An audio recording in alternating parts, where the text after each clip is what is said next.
Welcome everyone. I'm Nicolas Love, a senior application scientist at FlowJo, or BDB Informatic, if you prefer. Here's my email address, nicolas.love@bd.com. Don't hesitate to reach out to me if you have any question.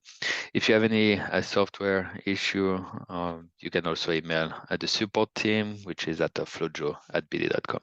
Best practice, having email both of us. The first one available will answer your question. So in this webinar today, we're going to talk about QC and normalization. So, oh, by the way, don't hesitate to ask questions in the chat or in the Q&A. I'm happy to answer them live anytime. So we're going to start with the sample QC part of it. So when you run on the instrument, you may induce some anomaly. And this anomaly that usually are induced by the instruments can come in for three different directions, either by a surge in your flow rate or by a fluctuation in the signal or the fluorescence even outside the dynamic range. So the flow rate, you're supposed to run at, I don't know, 20, 10,000 events a second, 500 events a second, really depend of USA and the type of instrument. And this can sometimes fluctuate up and down by having some clog, so it's kind of clogging a little bit your tubing, and you have a burst of cells coming. And that burst of cells or that stopping can get some anomaly. The fluctuation in your signal is your MFI. Your cells are randomly separated into your tube. So when you put your tube in, they're coming as random into the instrument. So your MFI of the signal for every marker should be an average of all your cells you have in your sample.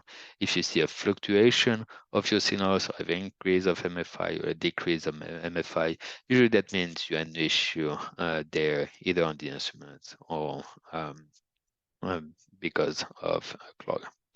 And the last one is outside the dynamic range. So every instrument has a minimum range and a maximum range. So to be above the electronic noise of the instruments, and a maximum range to be within the linearity of the instrument. If you're outside that range, the event you're gonna get will be an anomaly, or can be an anomaly. So why QCing your sample or checking the quality of your sample is important. So here is three dot plot coming from this publication showing the why QCing your sample is important. Here we can see that we have a low signal on a CD3 population. We might just think that maybe it's a novel population or something that is really interesting, and we may spend a lot of times trying to define this population, when in reality, when we look at the time versus the parameter, we can really see that there was an instrument issue, and in our CD3, we see that the signal start increasing over time, and after a certain amount of time, our instruments get stable, and we have a nice and steady signal for the CD3. So when we select only the steady time, the part that is consistent over time, now this population is totally ignored and disappear.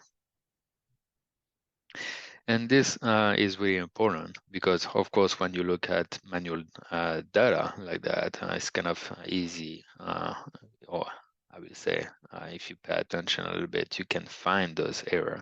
But now we're getting more and more into the high parameter analysis, where we start doing a dimensional reduction and clustering to analyze our data.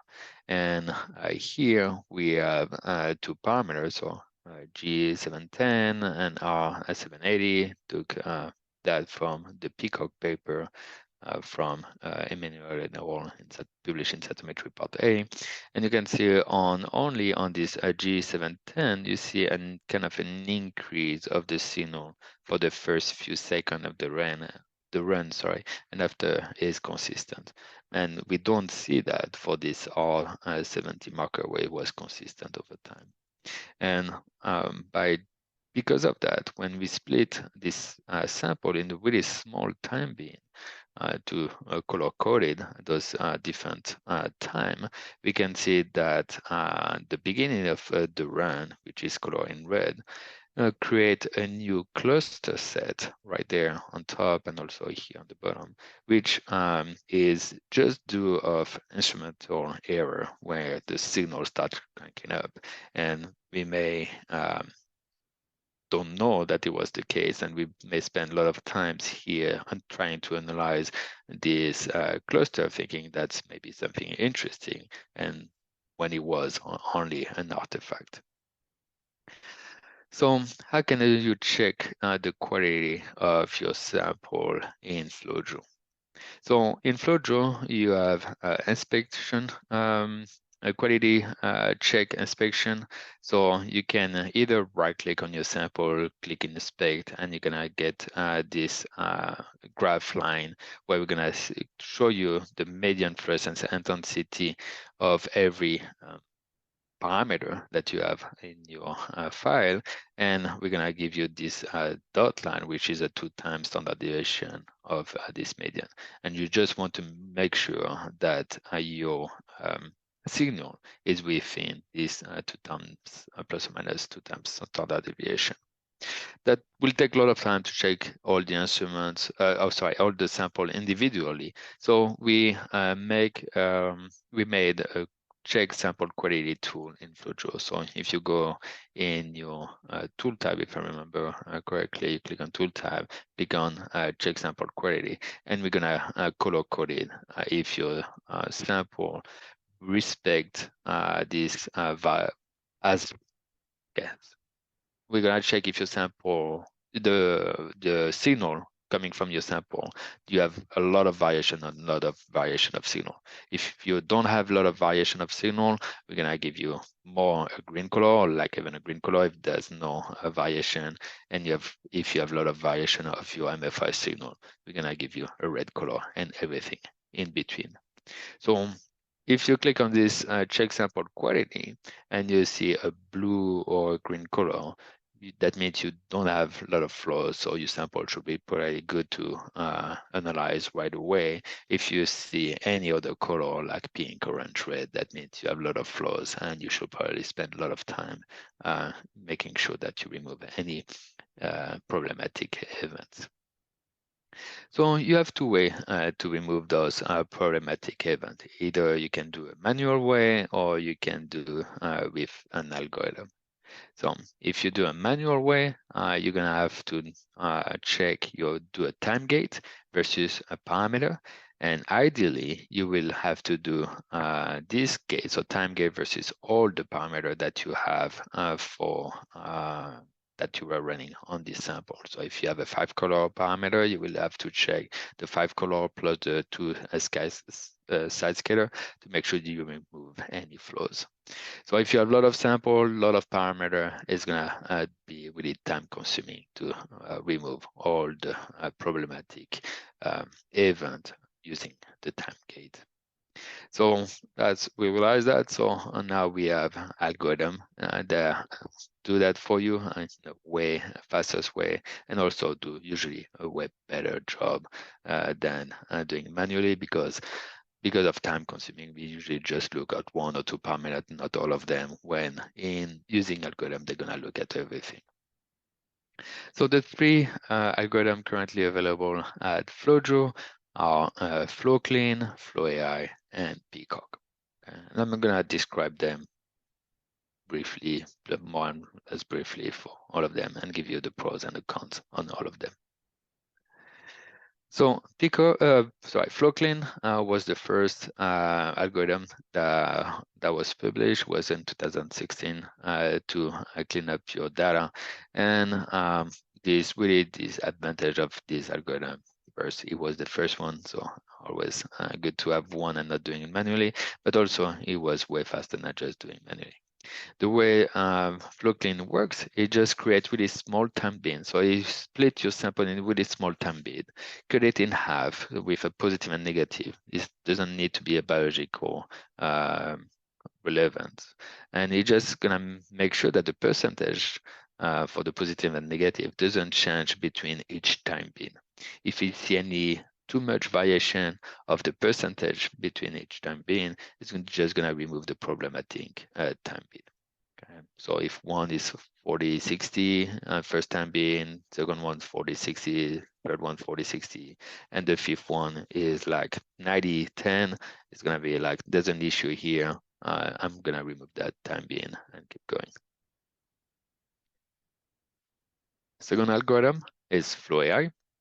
FlowAI is the advantage is fast. It gives you a really nice report, so you can really know why you remove this event from your sample, and also it's tunable, so you can really decide what to remove, what to, all the parameter there. So really good to be able to really adjust the settings of that algorithm. And also a big advantage is looking at the three main reasons that you can have abnormality, which is the flow rate, the signal, and the range. When you run FlowAI, at the end, you're gonna give you a report, and in this report, it's gonna show you your flow rate, and everything is red. That's your time flow rate, and you're gonna see this green dot. Hopefully not, because if you see any green dot, that's the event it removed because your flow rate just vary too much. After, it's gonna give you your signal acquisition report, where if your signal, your MFI should be within the 2 times standard deviation of the MFI. If it's not within the 2 times standard deviation, it's going to remove that part of the sample. So here, when it's yellow, that means he kept everything. If there's a white band, that means he removed that part. And after, it's going to give you a report for the range, how many events, and he removed for the lower and upper range there. So it's gonna, after you run your FlowAI run on FlowJo, it's gonna give you a good event and bad event, and after you can just keep going with your analysis with the bad event. So here's what you probably will get most of the time when you run FlowAI. That means you have more than 90% of your cells are good event that you can analyze. So that was a good run, but sometimes you may have a problematic run when your number of events you get is really low. So here we have only 50 plus 55% of good event. But when we look at the report, we see that the big issue is our flow rate was consistent at the beginning. So I'll just remove few events on the left and right because of more air bubble. But at one point, just my flow rate cranked up, and but it's consistent again after. And that's probably due because on most of the instruments, you can change your flow rate during the run. So you can go from, let's talk about a really old instrument, low, medium, high in speed, or just a number maybe in the speed. So if the user at one point decided to increase the speed because it's running out of time on the instrument, or because, I don't know, you think that the 200 event per second was too slow, and you wanted to make it home faster, and the increase. But that change for FlowAI will be flagged as an issue on the instrument, and those events will be removed. So you can tune, as I say, FlowAI, so you can tell FlowAI to don't take in consideration the flow rate for this sample, but just be aware of that when you see a really low number of a good event. Just double check the report to make sure that there's nothing wrong with the run and it was not only a bad event. The last one we're going to talk about today is PeacoQ, and PeacoQ stands for peak-based selection of high-quality cytometric data. It has been published in 2022 by Annabelle. We have a webinar on it. I think an hour webinar given us by my colleague Veronica. So we're just gonna present you briefly. If you want to know more about it, just I encourage you either to read the paper or just go watch this webinar. But the highlight of this algorithm is that it's fast, it's tunable as well, and it gives you a good visualization, a good report as well as a FlowAI. So the big difference between FlowAI and Peacock is the pre-processing step. So FlowAI work on raw data. It's going to just look at the raw data out of the instrument and try to remove the problematic event. When Peacock, you need to pre-process the data before you're able to run Peacock and remove the unwanted event. So what those pre-processing steps you have to do to run Peacock? First, let's see the three kind of category that you can run a Peacock on. You can run it on spectral, of course, flow cytometry file, but also on cyto file. So for spectral, you're gonna have to do unmixing. For flow file, you're gonna have to do a composition, and for cyto, usually in cyto, you don't need to do composition. For really some particular case, you may have to do composition as well, but usually you can go directly skip that unmixing composition step. Also for flow file, usually you just need to remove the margin event manually. Also gate, making sure that you're within the linear range of the instrument we ask you to do that. Then the next step is the transformation. And the transformation is just adjusting your scale. So you're gonna have to look at every parameter and make sure you don't have too much white space in the negative decade and not too much white space in the positive decade, then not of the event on the axis, etc. And then you get your preprocessing file. And this preprocessing file, you can run it through Peacock.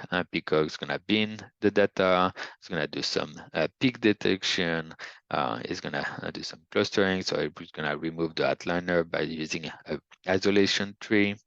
Then after, it's going to remove the outliner using the MAD. So is the MAD stand for like median absolute deviation. There you go. And after it's gonna check for the monotonic signal change. Okay. So what does that check for the monotonic signal change stand for?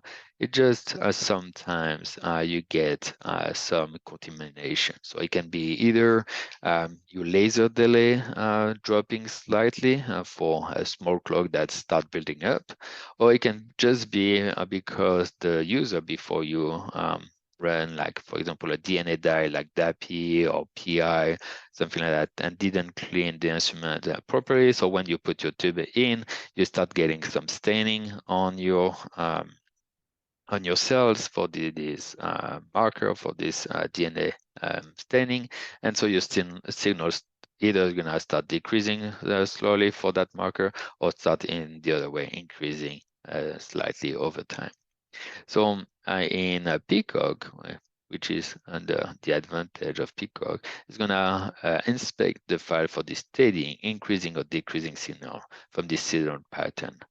And if you see anything that increase or decrease, it's not gonna remove that, but it's just gonna give you a warning. And so you can check manually or yourself what's going on there. If you want to know more about how to avoid this kind of issue on this, DAPI staining or whatever, there's a nice post-it available that was done by the Memorial Sloan Kettering Cancer Center. It's available on their website. I really encourage you to follow those post-it time to time. They're really interesting thing. So really nice documentation. That's what I meant to say. All right, so now go back on Peacock. So let's see how Peacock perform. So we look at the speed change. You see that on FlowAI, when you were changing the speed manually during the run, it was removing that signal, and you have to tell FlowAI to not taking in consideration the flow rate. For Peacock, here on this run, we start increasing the speed over time, and you can see that our MFI, so our signal, didn't change when we were increasing the speed or the flow rate. So Peacock didn't remove any event from that run. But here, what on this other run, we start going for really high flow rate, low flow rate, high flow rate, low flow rate. And you see that our MFI start changing slightly between when I was running high or when I was running low. And Peacock flagged that as an issue and remove the problematic event. So in this case, the low, the event that was run in the low flow rate. So talking about the signal, we saw that when you slightly decrease, it just gives you a warning. So here's the warning, the monotonic decrease in signal. But also if it's consistent and we have a slight change of signal up and down, that's when it remove only the section where you have a drastic change in a short period of time. So only here in the beginning. All right, so what are the Peacock's settings? You can change the IT limit, you can change the MAD number, and you also can tell as Peacock that you're running a site of data. So when you run Peacock for the first time, you're gonna select your parameter. You're gonna have your input IT, which is the isolation tree limit. And if you lower this value, basically you're gonna be more strict. So that means you don't want, you're gonna cut more the outliners. Okay. Then after you have your MAD number here, which the default is 6. And if you lower the value as well, you're gonna be more strict. So a way to make it more or less strict if you are not happy with the report you get on the Peacock. Right, as a quick summary on the 3 different tools available. So to extract the unwanted event, we saw that FlowClean creates some bin, and after look at the distribution, so the percentage between each population. FlowAI, we see that it also creates some bin, and also look at the signal regional stability, the flow rate, and the merging event. And for Peacock, it bin with every easily separate from the rest of the data and deviate from median peak density. So Peacock is the only algorithm that gives you a warning if you have a small decrease of small increase of signal. FlowAI and Peacock give you the summary, visual summary on what you remove and why, not for FlowClean. And what type of data that you can put. So it's fluorescence data for FlowClean, it's fluorescence data for FlowAI, and it can be site of data if you remove the flow rate in the parameter. And for Peacock is fluorescence or site of. Both FlowClean and FlowAI has to be run on raw data, and for Peacock, we saw that he has to be run on compensated data and transformed data. So make sure that this is on scale. So how does algorithm perform? So here's a comparison of the different algorithm. It was done on FlowCap data, which is a standard file comparison for algorithm. It was this graph is from the Peacock paper. So of course, they say Peacock was the best, but I think it is a good indication on how the different algorithm worked. So we can see that the first two are FlowAI. So this one is full FlowAI. This one is FlowAI without the flow rate. This one is FlowClean, and the last one is Peacock. And I think what's really interesting is looking at the balance accuracy. So I accurately remove the bad event. And we can see that the FlowAI remove about 93, so it was 93% accurate, so it removed most of the problematic event. When FlowClean, the accuracy was only at 52%, so it was not as good as removing problematic event. And Peacock was at 99% accuracy, so it was pretty good removing the bad event. So I think with this graph, taking consideration it was published in the Peacock paper, you can see that FlowAI and Peacock are really similar tools, and FlowClean seems to be a little bit behind. The main difference, as I said, between FlowAI and Peacock is really the if you want to do it on raw data or on processed data. Let's talk about the speed now. So how fast is Peacock or FlowAI or any other algorithm compared to each other? So you can see that FlowAI is a little bit slow if you're running low event. Okay, FlowClean is the slowest right there. FlowCut, which is another algorithm, is faster, but they increase a lot as much as you start increasing the number of events. When you start at 1 million event, it's exactly the same speed as FlowAI, and after when you go to 3 million event, is already slower than FlowAI. And Peacock is pretty consistent. Time seems to be most of the time the fastest. So choose your tool that you want. Anyway, it's better to choose one of those three than don't choose any, but pick the tool that you like the most. All right, so now that we remove all the unwanted events with the algorithm, the next step is going to be removing all the event that we don't want to include in our analysis.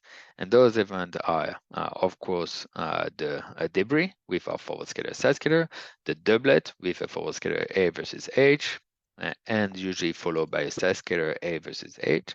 And of course, we want to only to have the live cells, so having a live dead marker is crucial in our experiment, and like that we can only select our live cells. You may also want to have maybe a dump channel or a lineage, so like that you can remove all the unwanted event to ease your analysis, especially if you do high parameter analysis, so like that you don't have a huge number of cluster that's be creating with cells that you don't care. To summarize this small section, the first section of the talk, we see that the quality control of your data can help prevent fault discovery and is an important first step in the flow cytometry analysis.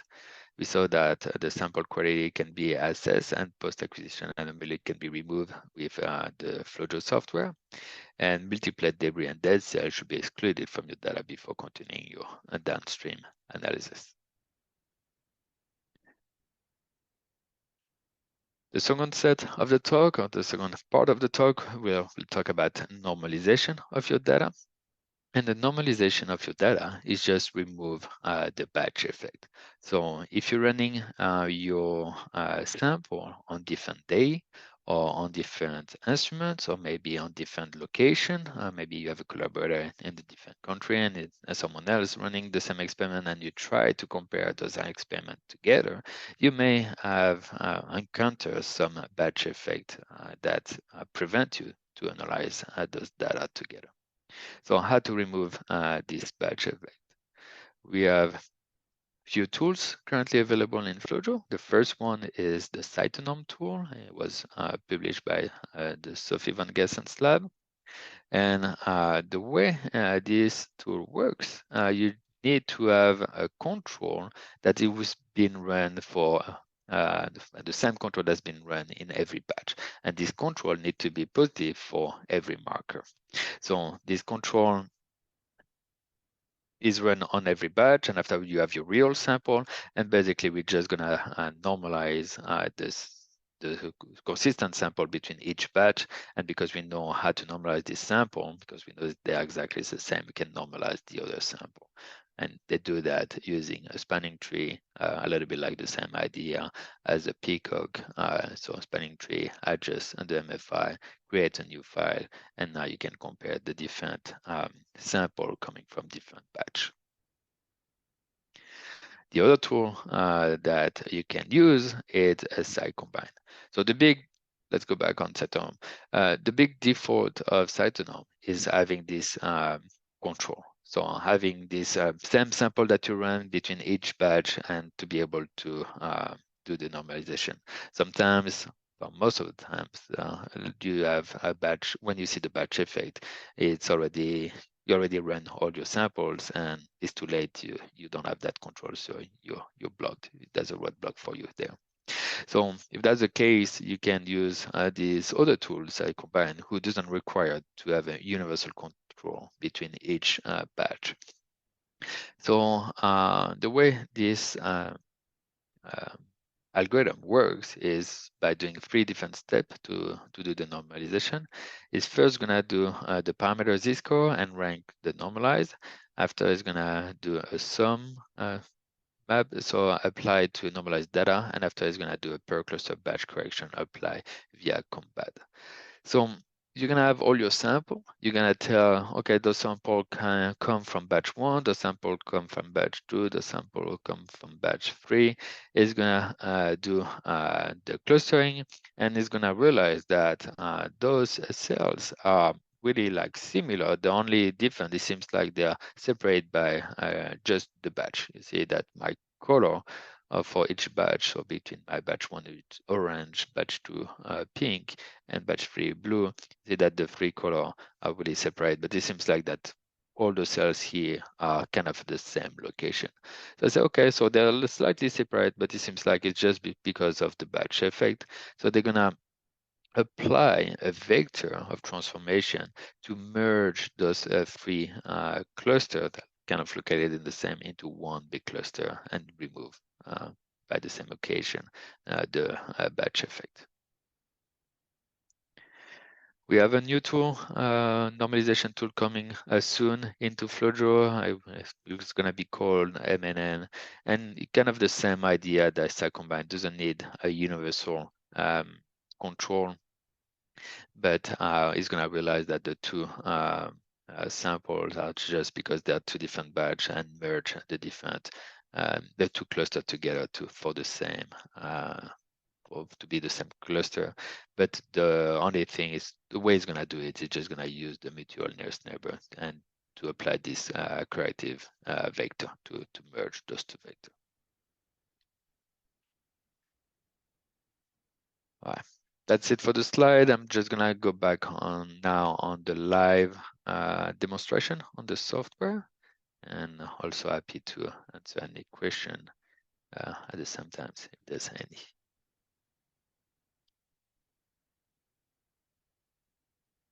I'm gonna share my desktop.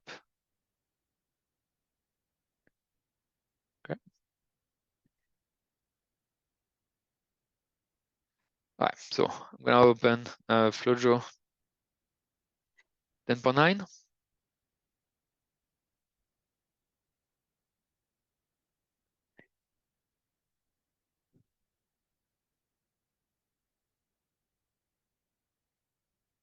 Okay, I'm gonna go get my data. I'm gonna use my data from my PD Research Cloud.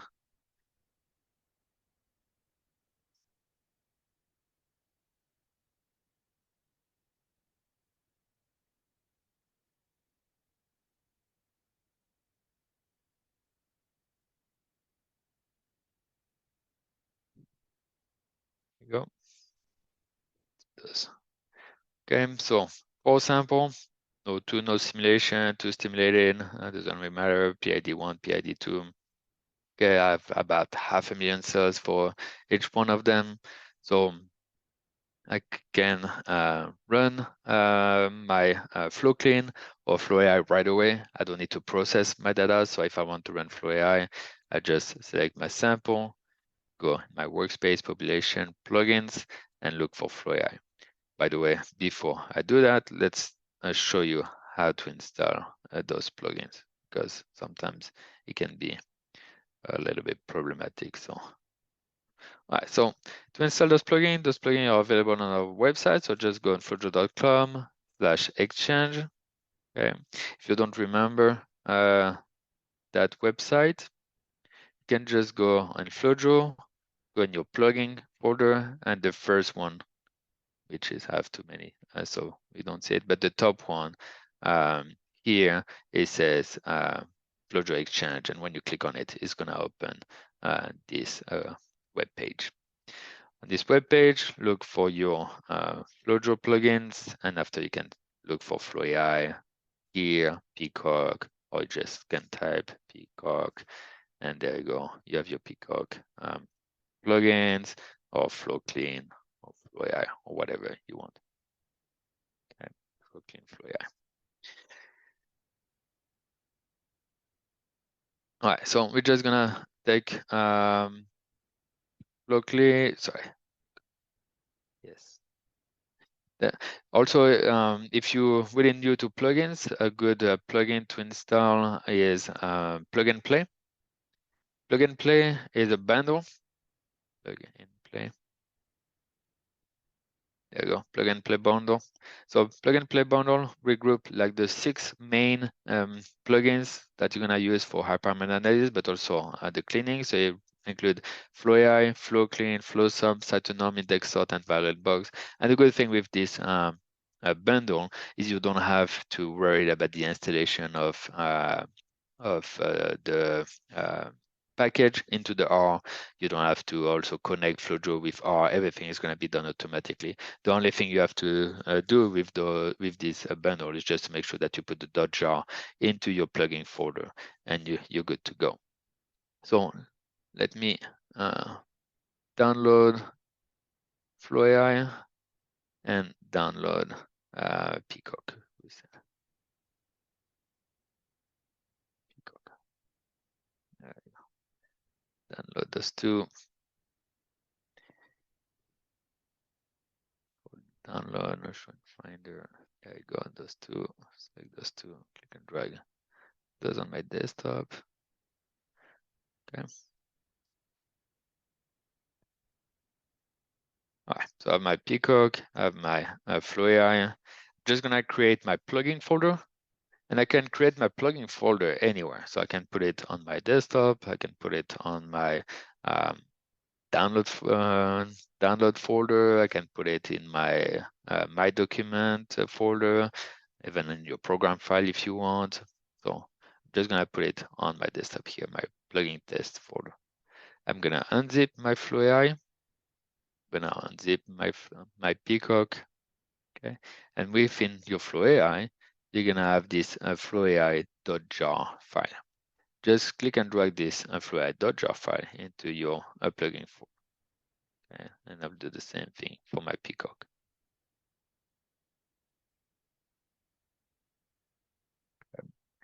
All right, so now just gonna close that. First, I'm gonna go in my preference, in FlowJo preference. I'm gonna go in diagnostic, and within the diagnostic here at the bottom, it says scan for plugin, choose. That's where you're gonna choose your folder. So I'm gonna choose my plugin test folder. I'm gonna go choose desktop plugin test folder, choose. Say okay. Okay, I'm gonna close FlowJo, and I'm gonna open FlowJo back.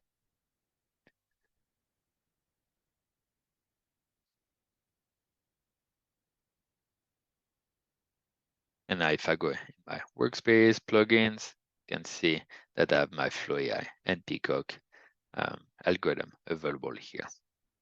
Okay, and there's the FlowJo channel to get access to the website. Now we can see it.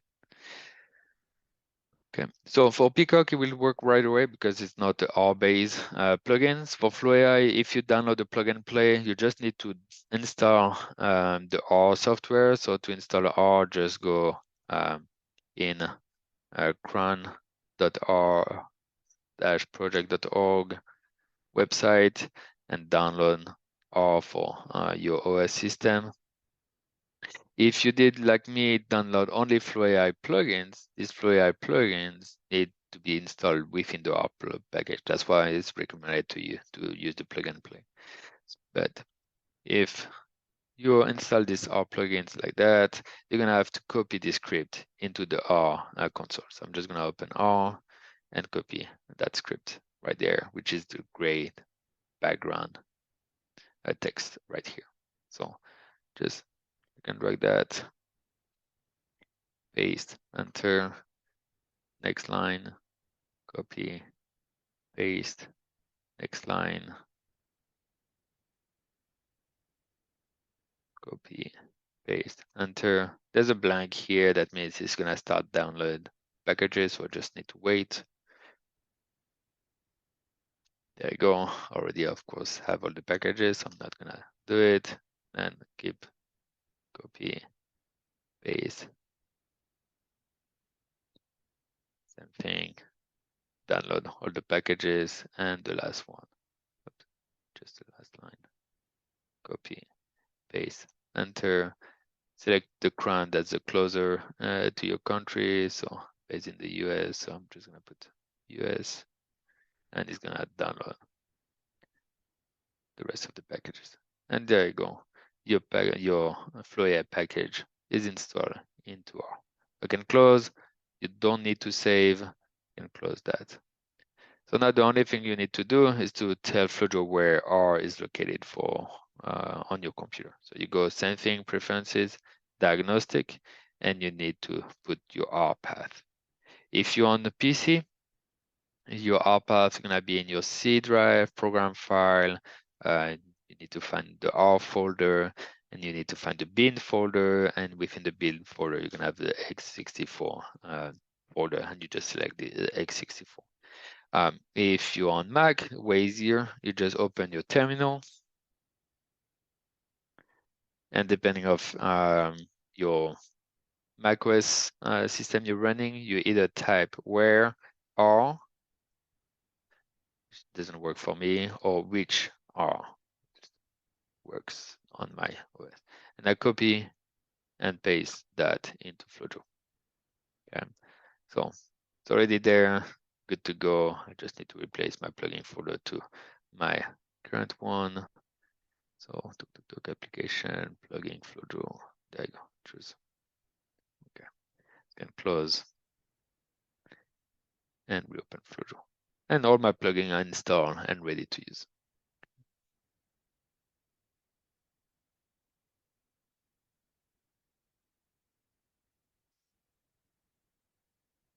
All right, so now if I go in my workspace, population, plugin, I can see all my plugins. All right, so back to where I started. Just gonna import my data set.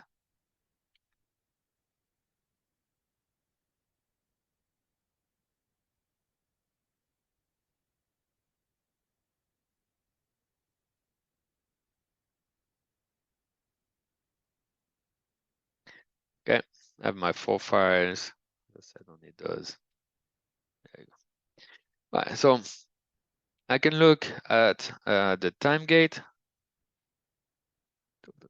So I can look at the time gate. Here's the time versus the parameter, so size scalar, any other parameter to look if I see any issue or whatever. That will be the manual way. I can also inspect. So the inspection is this circle here that's next to your sample name. So the diamond, if you remember, that's your graph windows indicator.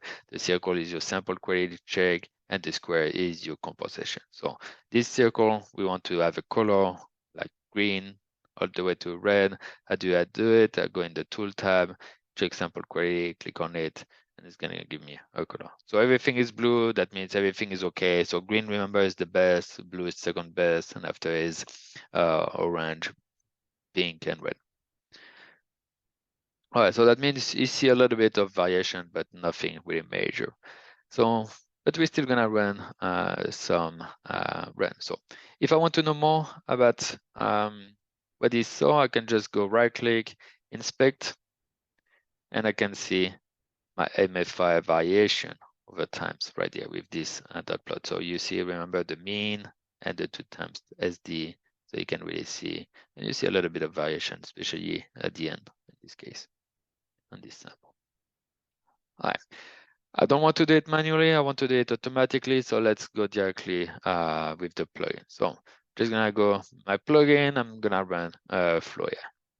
So here's my FlowAI plugin, click on run. It's gonna ask me to save the plugin, say yes, save it. On my desktop is fine. I'm gonna change the name. And after he asks me to select the parameter. I'm just gonna select my parameter.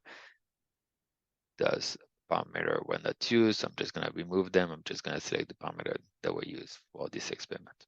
Okay. And for FlowAI, Just remember that it's the raw data. That's why it's this one and not the one at the bottom.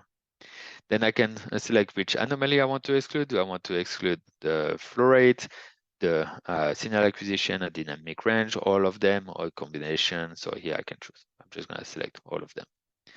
The number are pretty good. I don't think you should change it most of the times. If you want to change it, just put your mouse over and we're gonna tell you exactly if you change it, how it's gonna change your run. Something I recommend for you to turn on is remove outliers. So if you remove the outliers, it's just gonna try to minimize the number of bad events being removed. So try to keep as many events as possible. If it's the first time you're running FlowAI, or if you have issue running FlowAI and you need to contact FlowJo support, click on the save the R script, so like that we can troubleshoot your FlowAI way easier. It's running here, so I don't need to check it. Okay, click OK. It's gonna run. Takes about probably 20 seconds to run this sample with FlowAI.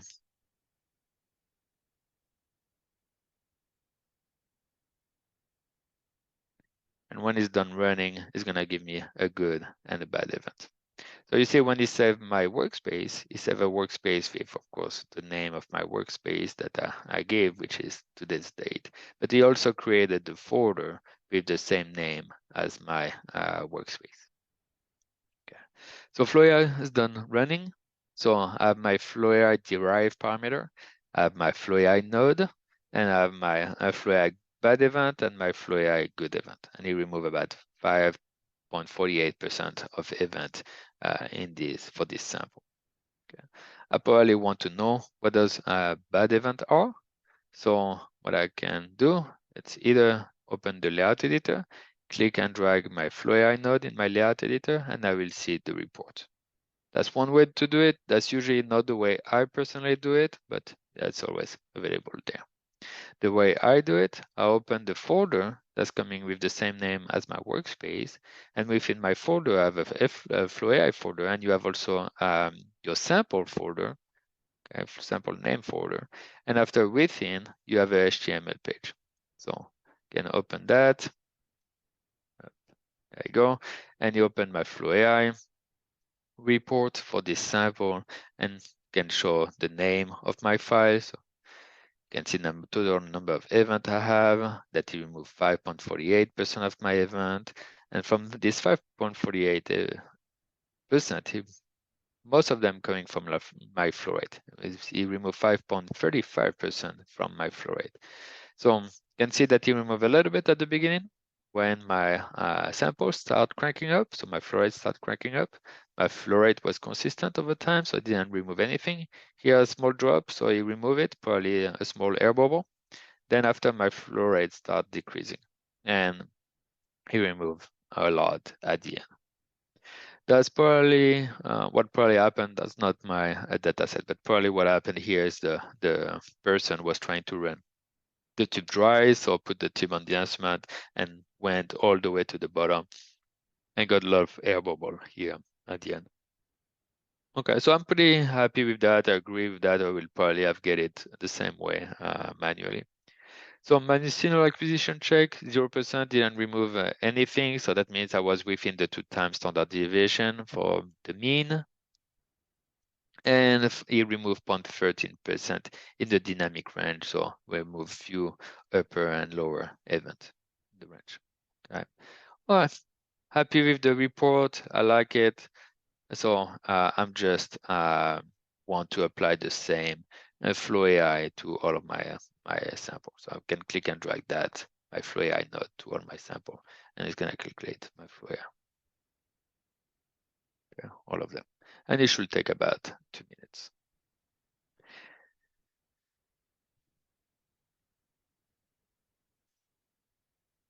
Okay. So now for my good event, I can use my good event here. That's where I was gonna start running my unwanted event with doing my gate. So I can select my cells, just doing gate. Okay, select my cells, something like that. Those are my cells. Then the blood discrimination.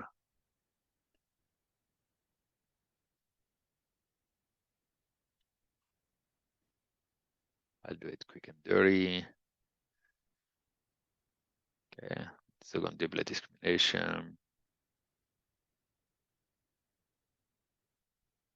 Okay, and after we go for live dead, in this case here viability die, maybe have a lineage die on this one. There you go, I say lineage negative, live, there you go, live, lean, negative.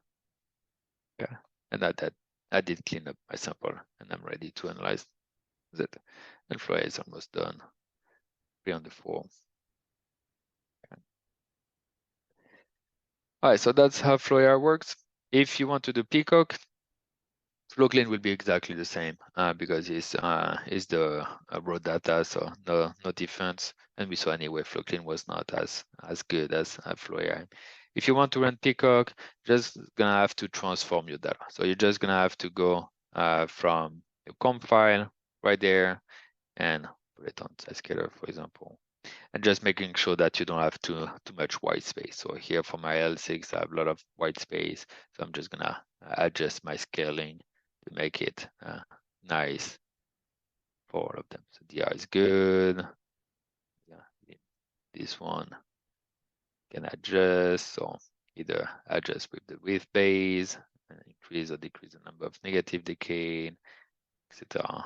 All that. And then we'll run adjust everything for all the parameter before you run Peacock. You also have to make sure that your composition is good. So you have to check your composition. Here's my acquisition defined composition. And you see that my acquisition defined composition is not great for this sample because we see this banana shape plot. So either going inside or outside. So I will need to adjust my composition or create my composition here to be able to run Peacock. But Peacock, if we want Peacock there, we can do it. Run Peacock. Run, we select the composited parameter. Okay. The not site of data, I'm gonna leave the input IT and you can see add the QC image on the layout and click OK, and it's gonna run.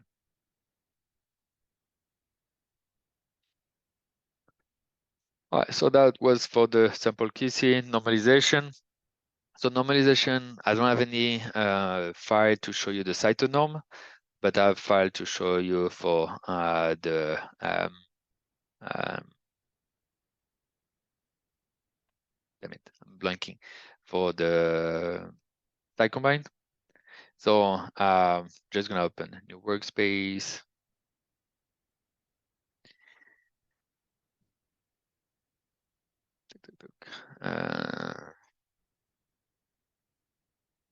Where's my data?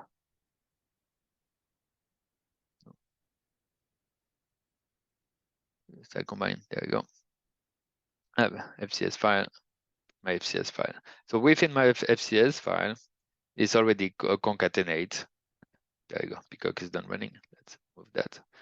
Okay, Peacock is done running, and it gives me the report right there where you can show me that my signal was consistent over time. You see that the good event and bad event, and it removed about 4% of bad event in that sample when FlowAI remove about 5% of good event. So pretty close, and I can see the report there on what did it remove, and it removed less at the end. So Peacock kept more event from the end than FlowAI.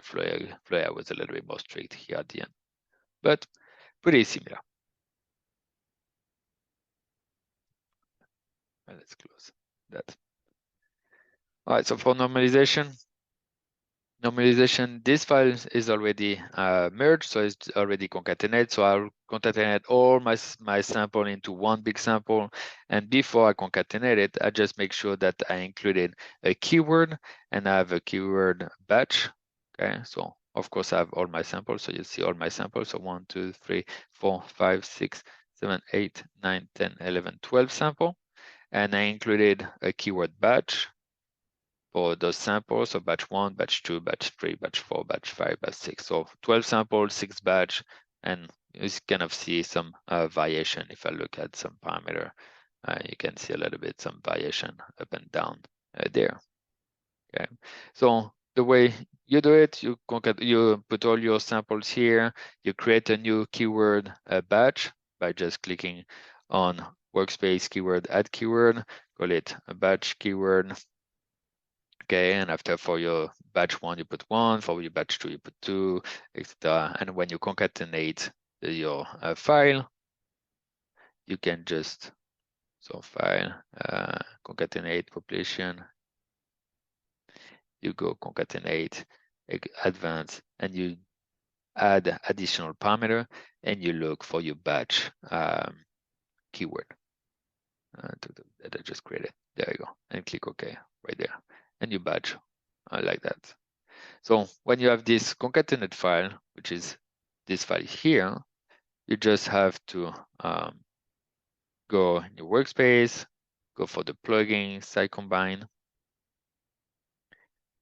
Yes.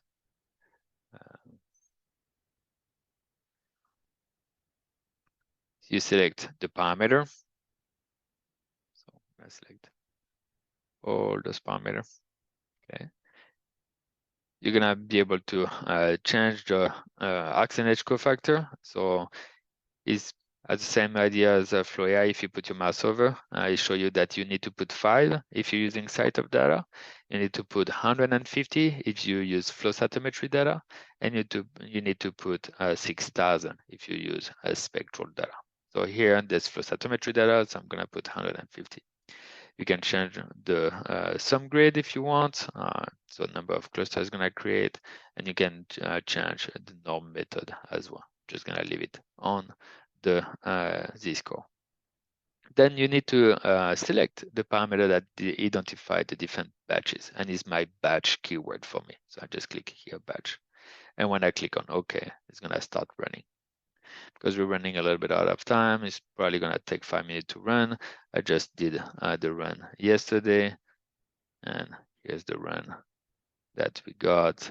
And you have, this one is today, and it creates automatically a new normalized file for you, and there's the one you're gonna use for your analysis. Okay, so this one I just run, it give me this normalized T cells merge, and that's the one that's good to go. If you want to see the report, the normalization, we give you all the report in the layout editor on how this CytoCombine plugin transform your data. So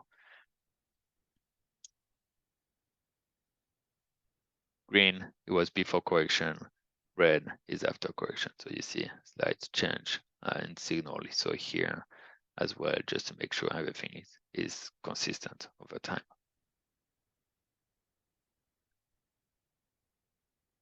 All right.